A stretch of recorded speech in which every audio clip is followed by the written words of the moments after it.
Assalamualaikum warahmatullahi wabarakatuh. Ya, kembali lagi bersama saya Ibu Siti Ramsyah Aini Ritonga, guru bidang studi ekonomi SMA Islam An-Nizam Medan. Hari ini kembali lagi di video pembelajaran ekonomi gampang.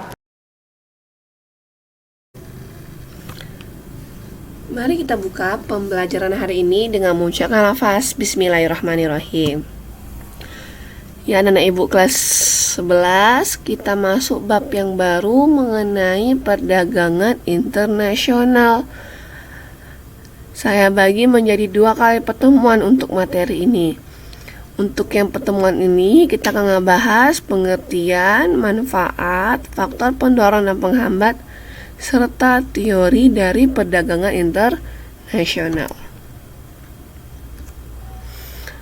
Nah, perdagangan internasional adalah kegiatan jual beli antara satu negara dengan negara lain, baik berupa barang ataupun jasa, dan dilakukan melewati batas-batas daerah suatu negara.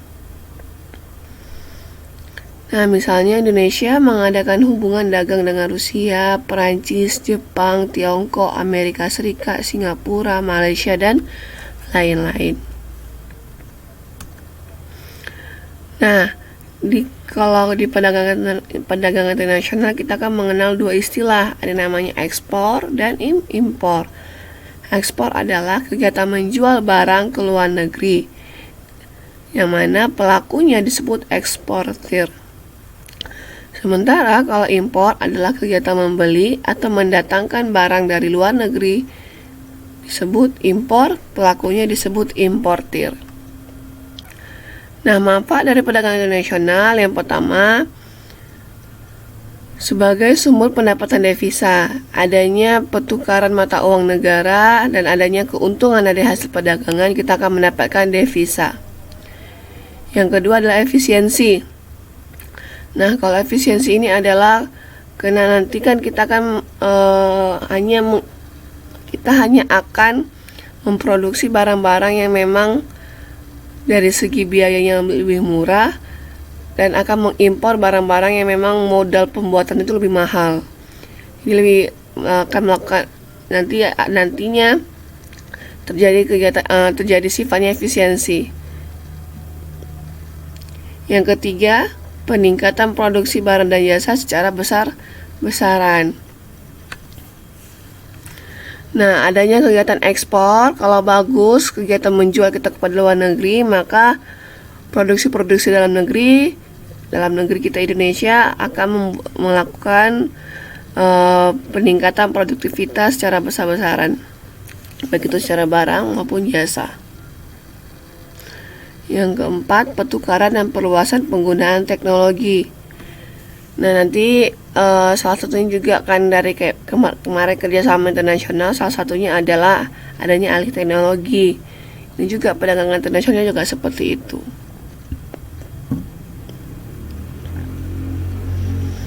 Selanjutnya, pergerakan sumber daya melewati batas-batas wilayah negara. Kegiatan jual belinya melewati batas-batas negara. Itu menjadi manfaat dari perdagangan internasional. Selanjutnya, tukar menukar barang dan jasa dari dan berbagai negara. Dan yang terakhir, tingkat kepuasan yang lebih tinggi karena kita akan memproduksi barang-barang yang memang mempunyai keunggulan, baik keunggulan mutlak maupun keunggulan komparatif, dan akan mengimpor yang memang pembiayaan memproduksi itu lebih mahal kalau kita memproduksi dalam negeri, sehingga nanti kita akan mendapatkan kepuasan yang lebih tinggi. Faktor pendorong perdagangan internasional yang pertama adalah pertukaran antar penduduk terjadi secara sukarela. Kegiatan jual beli ini tidak ada paksaan, ya, tidak ada tertekan, tapi terjadi secara sukarela karena kebutuhan masing-masing negara. Yang kedua, setiap negara mempunyai kekayaan alam yang berbeda, mempunyai keunggulan yang berbeda setiap negara. Jadi terjadilah perdagangan internasional untuk memenuhi kebutuhan di daerah-daerah di negara-negara masing-masing. Sama juga dengan adanya perbedaan faktor produksi, perbedaan dari faktor produksi itu seperti sumber daya alam, sumber daya manusia, modal, dan teknologi. Nah, yang keempat, keterbatasan kemampuan suatu negara untuk memproduksi barang yang kita butuhkan. Jadi nggak semua negara mampu memproduksi barang yang mereka butuhkan, sehingga terjadilah perdagangan internasional. Selanjutnya, keinginan mendapatkan teknologi yang lebih modern. Selanjutnya, perbedaan kemampuan mengolah sumber daya, seperti saya katakan tadi, ya, keterbatasan kemampuan mengolahnya. Selanjutnya, memperluas pasaran produk. Jadi akan juga mampu membuat produk-produk Indonesia itu, orang-orang Indonesia itu bisa Indonesia lah ya. Dia ingin memperluas pasaran produknya, memperluas jangkauan produk yang dia produksi itu lebih luas lagi, sehingga dia melakukan perdagangan internasional. Dan yang terakhir, pastinya untuk meningkatkan penerimaan baik itu negara maupun individu. Maka faktor penghambat internasional apa? Yang pertama, tidak stabilnya kondisi politik dan keamanan negara. Yang kedua, adanya perbedaan mata uang antar negara. Yang ketiga, tidak stabilnya kurs mata uang asing. Yang keempat, kebijakan perdagangan internasional yang dilakukan oleh pemerintah. Nanti ini ada kayak kebijakannya dumping, tarif, kuota, itu ya, kayak pajak, itu juga faktor penghambat. Selanjutnya ada kuota sumber daya yang rendah, sehingga kadang nggak mampu memproduksi barang-barang atau komoditas yang bagus. Seperti itu menjadi penghambat dari perdagangan internasional. Nah, selanjutnya adalah teori perdagangan internasional. Yang pertama ada teori kaum merkantilisme, yang mana berkembang pesat sekitar abad ke-16. Teori kaum merkantilisme berdasarkan pemikiran mengembangkan ekonomi nasional dan pembangunan ekonomi dengan mengusahakan jumlah ekspor harus lebih besar dari jumlah impor. Kebijakan merkantilis berpusat pada dua ide pokok. Yang pertama, orang-orang merkantilisme memupuk logam mulia. Dan yang kedua, setiap politik perdagangan ditunjukkan dengan menunjang kelebihan ekspor di atas impor, yang mana neraca perdagangannya aktif. Teori keunggulan mutlak yang kedua adalah teori keunggulan mutlak yang diusung oleh Adam Smith, yang mana bapak ekonomi modern ya. Suatu negara bisa dikatakan memiliki keunggulan mutlak dibandingkan negara lain ketika negara tersebut mampu menghasilkan barang dan jasa yang lebih banyak dari negara lain. Ya, yang lebih banyak dari negara lain. Tapi dengan asumsi bahwa sumber daya yang digunakan itu harus sama. Kita lihat ya, contohnya ini saya ambil dari Ruang Guru ya. Nah, ini ada negara Indonesia dengan Jepang. Di sini kita akan melihat lebih bagus itu Indonesia memproduksi apa keunggulannya gitu ya, keunggulan mutlaknya. Barang apa yang bisa lebih banyak dihasilkan oleh Indonesia ataupun Jepang. Ini hasil kerja persatuan output, ada beras dan motor. Dasar tukar dalam negeri ya. Yang pertama, Indonesia mampu memproduksi beras 80 ton per hari dan motor mampu memproduksi 80 unit per hari. Nah, dasar tukar dalam negerinya 1 ton beras mengorbankan 1 unit motor. Ini perbandingan ya, jadi 80 bagi 80 ya kan, perbandingannya 1:1.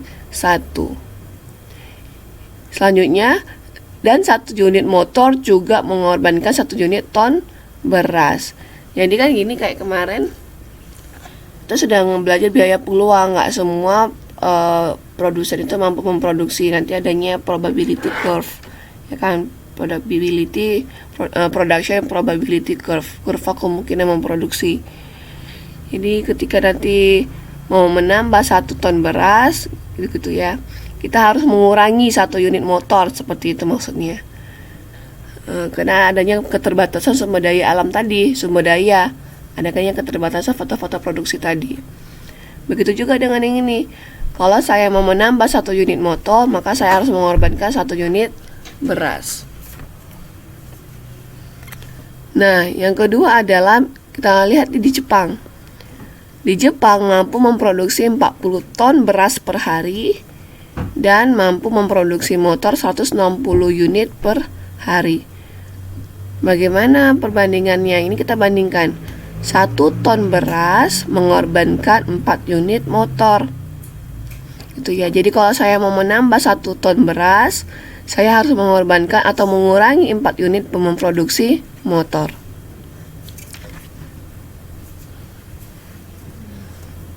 Dapat dari mana, Bu? Ini kan 1:4 ya. Jadi 40 banding 160. Bagi-bagi 40 ya kan, 1:4. Nah, bagaimana dengan perbandingannya? Sementara kalau 1 unit motor mengorbankan 1/4 ton beras. Kalau saya mau produksi tambahan 1 unit motor, saya harus mengurangi 1/4 ton beras. Dapat dari mana perbandingannya?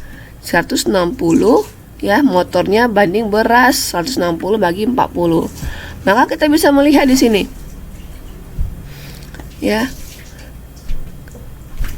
Mana yang lebih segini? Mana barang yang bisa lebih banyak diproduksi? Gitu ya kalau mutlak ya.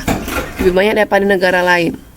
Indonesia unggul dalam memproduksi beras daripada Jepang. Ya kan? Indonesia bisa 80 ton, Jepang 40 ton. Inilah keunggulan mutlaknya. Lebih banyak, mampu memproduksi barang lebih banyak daripada negara lain. Gampang ya menentukannya ya. Nah, sementara Jepang lebih unggul dalam memproduksi motor daripada Indonesia. Nah, Indonesia cuma mampu memproduksi 80, sementara Jepang bisa 160 unit. Maka kalau kita bisa menganalisis ini, kita akan mendapatkan efisiensi dalam memproduksi barang. Jadi nggak usah semua kita memproduksi barangnya. Kita cukup memproduksi mana yang memang kemampuan adanya keunggulan mutlak dari kegiatan memproduksi barang dan jasa. Nah, yang ketiga teori keunggulan komparatif yang dicanangkan oleh David Ricardo. Keunggulan komparatif terjadi ketika sebuah negara lebih unggul dalam 2 macam produk yang dihasilkan. Jadi walaupun setiap negara ya mampu menghasilkan barang dan jasa yang dia butuhkan di negara tersebut, pasti tetap aja perdagangan internasional. Karena mereka pasti setiap negara ingin mendapatkan keuntungan, ingin memperoleh devisa. Bagaimana maksudnya penerapannya? Perhatikan. Tadi keunggulan komparatif terjadi ketika sebuah negara lebih unggul dalam 2 macam produk yang dihasilkan dan dengan biaya tenaga kerja yang lebih murah dan dibandingkan dengan biaya tenaga kerja yang lain. Nah, keunggulan ini dilihat dari penggunaan pembiayaan tenaga kerja. Jadi ketika memproduksi barang tersebut atau jasa tersebut lebih murah ya dari biaya tenaga kerjanya daripada negara lain, ya kita memiliki keunggulan komparatif. Lihat contohnya. Indonesia mampu menghasilkan TV 80 unit per hari dan motor 80 unit per hari. Maka dasar tukar dalam negerinya 1 TV mengorbankan 1 motor, perbandingannya 80/80. Ketika saya mau menambah 1 TV, saya harus mengurangi 1 motor, gitu dia maksudnya ya. Begitu juga 1 motor mengorbankan 1 TV. Di Jepang ya mampu memproduksi 120 unit TV per hari dan 160 unit motor per hari. Saat perbandingannya dasar nilai tukarnya 1 TV mengorbankan 1,3 motor. TV banding motor 120 banding 160 ya. Ketika Jepang mau menambah 1 unit TV, memproduksi 1 unit TV, Jepang harus mengurangi 1,3 motor memproduksi motor. Selanjutnya, 1 motor mengorbankan 0,75 TV, perbandingannya 160 unit banding 120 unit motor banding TV. Jadi kalau Jepang mau menambah 1 unit motor, dia harus mengurangi memproduksi TV sebanyak 0,75. Maka kita lihat di sini. Jepang unggul pada kedua jenis barang produk dari Indonesia. Keunggulan tertinggi pada produk motor. Ya. sama-sama unggul ya kalau kita lihat ya, lebih banyak nih antara TV dengan motor. Jepang masih lebih banyak memproduksi kedua barang ini. Ya, tapi yang terbesar di mana? Kita menentukan mana yang paling besar, unggulan tertingginya di memproduksi motor kalau Jepang. Sementara Indonesia lebih lemah dari Jepang dalam dua jenis produk.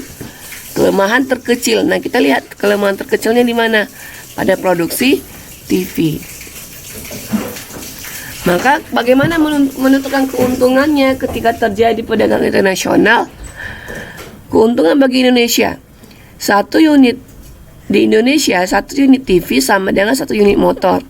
Sedang di Jepang, satu unit TV sama dengan sepertiga unit motor. Dapat dari 160 unit motor dibagi 120 unit TV. Jika negara Indonesia menukarkan TV-nya dengan motor di Jepang, ya kan, Indonesia menukarkan TV-nya dengan motor di Jepang, artinya apa menukarkan? Indonesia mengekspor TV, ya kan, dan mengimpor motor, gitu maksudnya. Kita akan mendapatkan keuntungan. Maka Indonesia akan mendapatkan keuntungan sebesar 0,3 yang diperoleh dari 1,3 motor. Ini kan perbandingan tadi ya. Dikurang 1 unit motor. Bagaimana dengan keunggulan Jepangnya? Di Jepang 1 unit motor sama dengan 0,75 unit TV. Didapat dari 120 unit TV dibanding dengan 120 unit motor. Sedangkan di Indonesia 1 unit motor sama dengan 1 unit TV.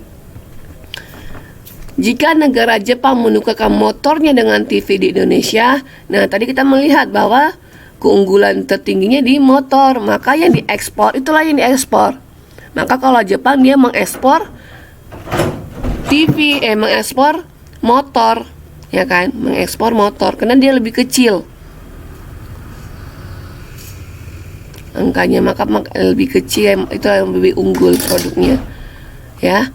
Maka jika negara Jepang menukarkan motornya dengan TV di Indonesia, si Jepang mengekspor motor dan mengimpor TV dari Indonesia, maka Jepang akan mendapatkan keuntungan sebesar 0,25 yang diperoleh dari 1 TV dikurang 0,75 TV banding TV ini. Bisa?